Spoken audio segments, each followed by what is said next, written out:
시설 내 처우. 여기서부터 형집행법 관련된 내용으로 양이 꽤 많습니다. 우리 시험에서 가장 출제가 많이 되는 부분이기 때문에 꼼꼼히 보셔야 됩니다. 자, 제1절 형집행법의 의 법적 성격 기능으로 되어 있죠. 56번 형집행 수용자 처해 법률의 법적 성격이 뭐냐? 요거는 이제 법적 성격에 관한 건 기본적으로 알아야 되겠죠. 주로 이제 법 조항이 물어보지만 시험 문제가 확장되다 보면 이런 법적 성격도 물어볼 가능성이 있습니다. 자, 공법, 행정법, 절차법, 이민법이 있는데 이민법은 아니죠. 형을 집행하는 과정이기 때문에 국가가 강제적으로 그죠? 수용자에 대해서 처우하고 형을 집행하는 과정이니까 강행법입니다. 이민법이 아니라. 그래서 4번이 정답이 되겠고. 그리고 이거는 공법이냐 사법이냐 하는 건 개인의 뭐 계약 관계나 거래 관계가 아니기 때문에 형 집행하는 관계인 공법의 일종이고요. 그 다음에 행정법, 입법법, 사법법 중에 이건 행정 영역이죠. 그래서 행정법입니다. 소속은 우리 법무부 소속으로 되어 있죠. 그래서 부령은 법무부령이 되고. 그 다음에 3번 절차법입니다. 형 집행에 관한 각종 절차를 다루고 있기 때문에 절차법에 해당이 됩니다. 자, 간단히 보시고요. 57번 형집행법의 기능입니다. 1번 규정행정자국의 준거가 되는 규범, 규정 과정에서 적법, 위법에 따라 상응하는 법적 효과를 부여한다는 점에서 규범적 성격이다. 규범. 이러한 것은 뭐 해야 된다, 이런 거는 하지 말아야 된다라고 하는 어떤 규범적인 의미를 담고 있는 거죠. 자, 그다음에 2번 국가 권력에 의해 수용자를 강제한다. 바로 아까 강행법 얘기했는데 강제적인 성격이 되겠죠. 수용자에 누례된 처우 등 최소한의 기본적 인권을 보장한다는 점에서 보호적이다. 기본적 인권 보장 맞긴 한데 기본적 인권 보장은 보호적 기능이 아니라 보장적 기능입니다. 그러니까 형집행법이 있음으로 해서 그 법에 적혀 있는 범위 내에서만 형을 집행하게 되니까 법에 규정되지 않은 것을 과도하게 집행하는 건 불가능하죠. 법이라는 테두리 내에서만 하니까 그 수용자의 기본적인 인권을 보장하게 된다. 그래서 보장적 기능입니다.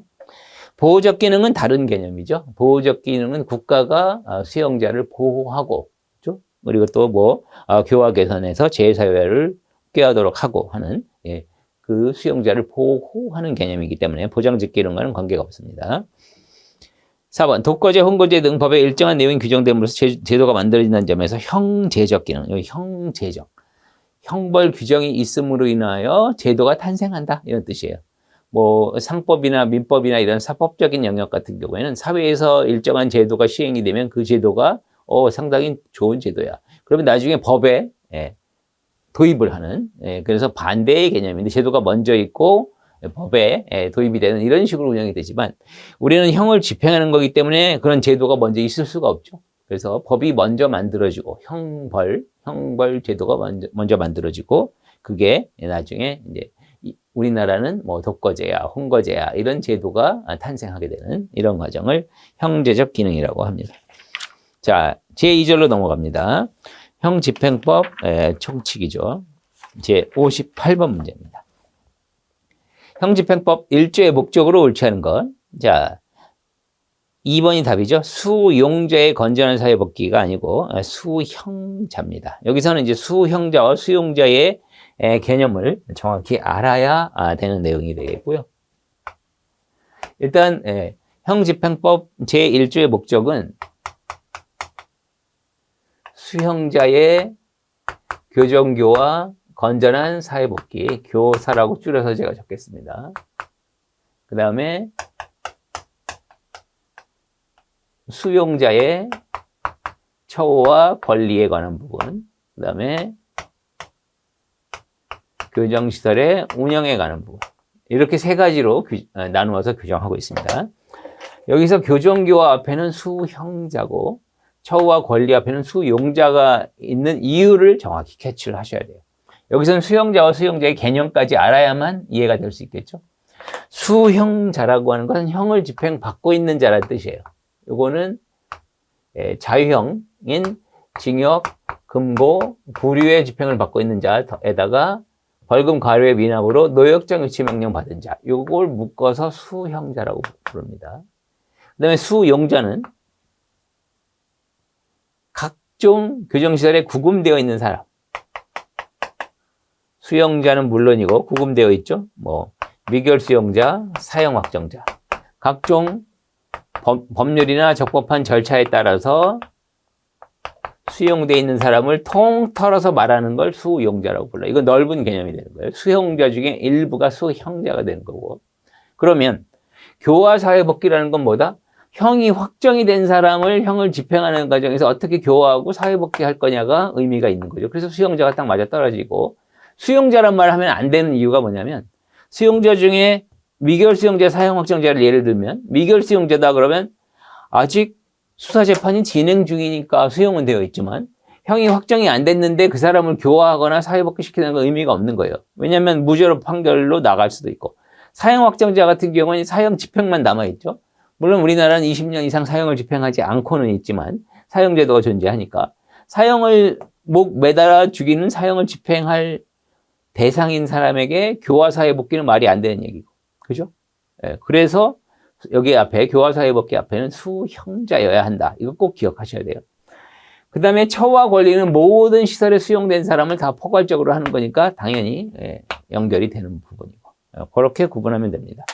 그래서 1번 수형자의 교정교화 맞고, 2번은 수용자가 아니라 수형자의 건전한 사회복귀라고 해야 되고, 3번은 수용자 처우관리 맞고 나머지 교육세례 운영입니다.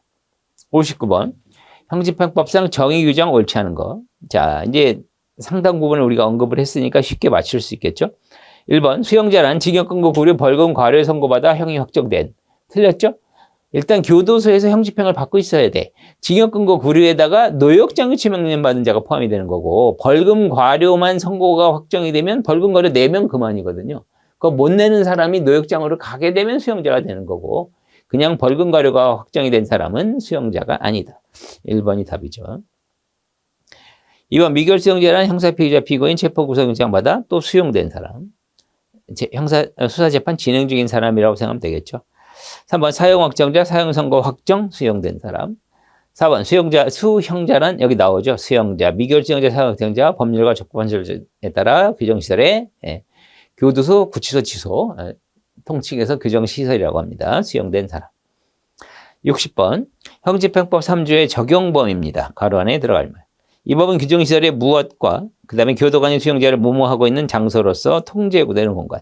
구내와 구외인데, 교정시설의 구내는 우리 형집행법이 100% 다 적용돼야 되고요. 그래서 앞에 건 구내입니다. 구외는 아니고, 구외 중에서 뒤에 있는 니은 관련 내용이 나오는 거예요. 교도관이 수용자를 시찰이 아니라 개호입니다. 이때 개호란 단어를 씁니다. 개호란 말은 나중에 또 언급이 되겠지만,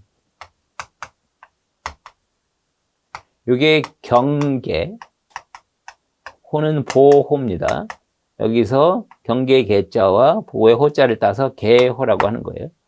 그래서 교도관이 수용자를 개호하고 있는 그 밖의 장소, 교도관의 통제가 요구되는 공간에 적용된다. 결국 이걸 풀어서 이야기하자면, 일단 답은 3번이고요. 시설, 교정시설 내 구내는 당연히 형집행법이 모두 적용이 돼야 되고, 구외, 교정시설 밖이라고 하면 형집행법이 적용될 가능성이 희박하죠. 엉뚱한 사회에서. 그런데 교도관이 수용자를 개호하고 있는 공간이다. 개호하고 있는 공간이면서 하고 있는 그 밖의 장소 중 교도관의 통제가 요구되는 공간. 예를 들면 미결 수용자인데 미결 수용자가 재판을 받기 위해서 사회에 있는 법정으로 출두를 해요. 그럼 어떡하죠? 차를 이용해가지고, 그죠? 수용자를 교도관이 개호하면서 법정까지 가서 거기에 앉혀놓고, 재판이 끝나면 데리고 또 다시 오고, 바로 수용자의 개호와 통제가 요구되는 공간에는 형집행법이 적용될 필요가 있겠죠? 그래서 이렇게 정리하시기 바랍니다. 구내는 100% 적용된다, 형집행법이. 구외에는 바로 개호, 통제가 요구되는 공간에 한해서 적용된다. 이렇게 정리하면 되겠습니다.